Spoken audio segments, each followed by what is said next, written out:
یعنی جو اپنے آپ کو اللہ اور اس کے رسول کی اطاعت کے لیے پیش کرتے ہیں، یعنی اپنی مرضی نہیں ہے، بس میری مرضی نہیں ہے، اللہ اور اس کے رسول کی مرضی، جیسے اللہ اور اس کا رسول چاہتے ہیں، جیسے اللہ اور اس کا رسول چاہتے ہیں، اپنے آپ کو اللہ کی اطاعت کے لیے پیش، اللہ اس کو 3 انعامات عطا فرماتے ہیں۔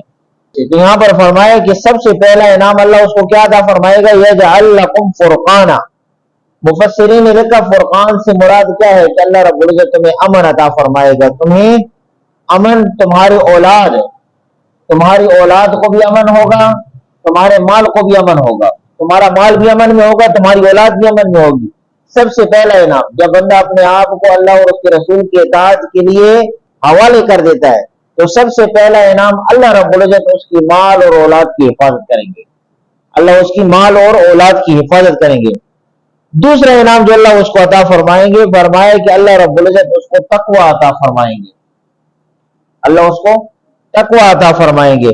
اور تقوی والے کے ساتھ اللہ رب العزت کا وعدہ کیا ہے کہ اللہ رب العزت اس کے گناہوں کو بخش دیں گے، وَيُكَفِّرْ عَنْكُمْ سَيِّئَاتِكُمْ، اللہ اس کے گناہوں کو بخش دیں گے۔ اور تیسرا وعدہ اللہ رب العزت کا وَيَغْفِرْ لَكُمْ، اللہ تمہاری مغفرت بھی کرے گا۔ یہ 3 انعامات اللہ نے عطا فرمائے۔